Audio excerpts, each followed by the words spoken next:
Grace and peace, family. My name is Vicki Dillard. Thank you so much for tuning in to African Diaspora News Channel. Please make sure you give us a big thumbs up, and share the broadcast. This strengthens our collective global Black voice. And how many of you all know that we're the counter voice to the powers that shouldn't be's media infrastructure? You cause us to be an elevated voice for you and your issues. And how many of you all know that that's so important for such a time as this? Thank you so very much. Family, you know your sister with the curly braids, Vicki Dillard, is going to give it to you. Here in the United States, just recently, the House Foreign Affairs Committee just conducted an hours-long hearing titled, listen, examining the current U.S.-South Africa bilateral relationship. Now, the chairman of this is Mr. John James, this Black conservative.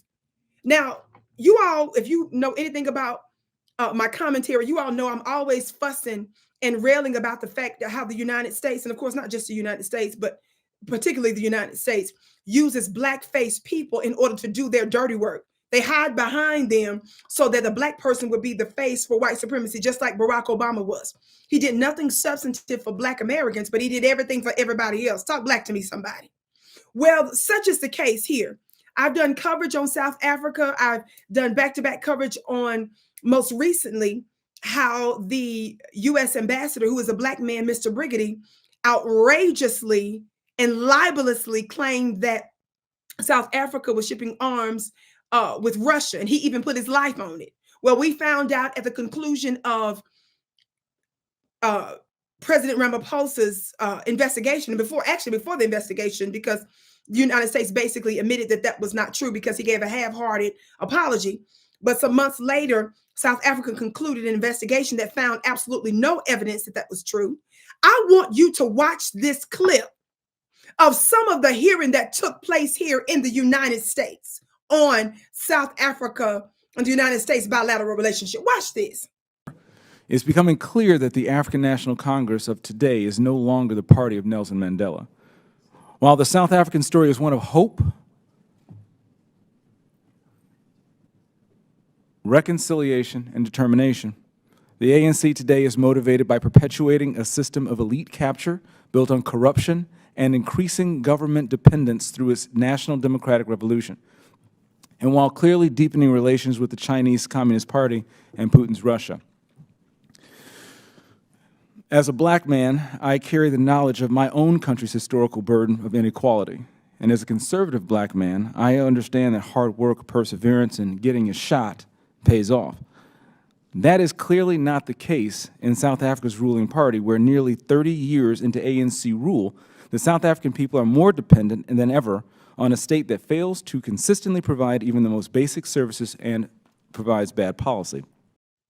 Family, somebody needs to put some extinguishers in the chat.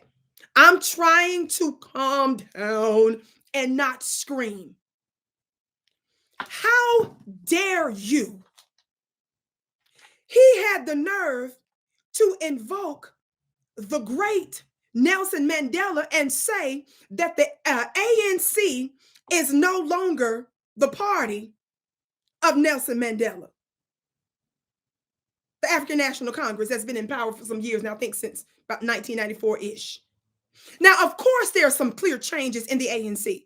And I would imagine that not all South Africans are 100% behind every policy decision that the ANC is making.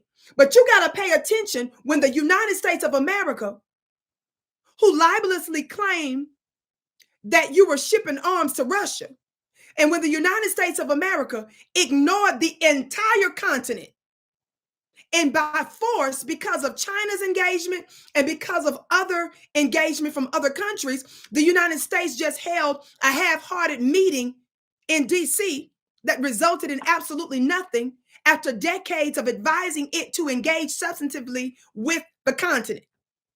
You got to pay attention to when they start making moves like this and holding hearings to criticize and check you. Now, we need to remind the United States of America of her true history. Somebody talk Black to me. Now, how many of you all know during apartheid, Despite the international movement to end it, President Reagan maintained a close alliance with the pro-apartheid officials and government. Talk black to me, somebody. How many of you all know that Reagan vetoed the Comprehensive Anti-Apartheid Act? He claimed that it was economic warfare. He said that it was economic warfare and alleging that it would mostly hurt the impoverished black majority and lead to more civil strife. Now, if that's not some twisted mental psychological warfare, I don't know what is.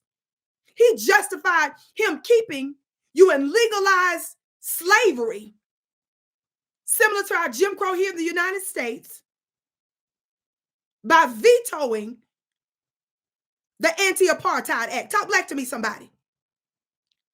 You're going to sit here and try to tell Africa, wag your fingers in Africa's face, because you're saying that South Africa did not rebuke Russia in its so-called invasion of Ukraine, and because of its ties and its relationship with Russia and China.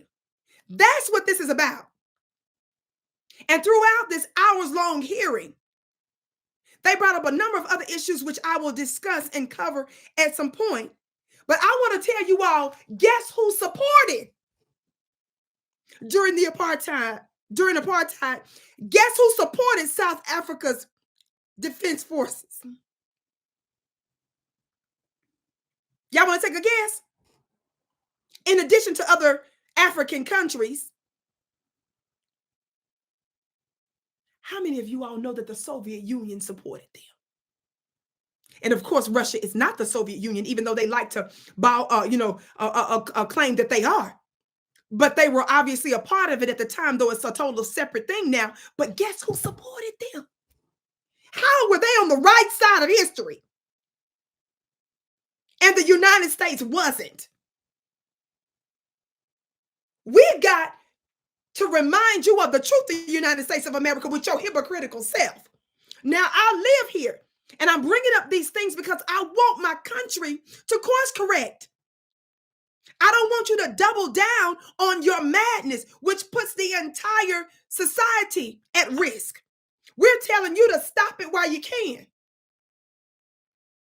But America is nervous about the rising of the new Black and African world leaders.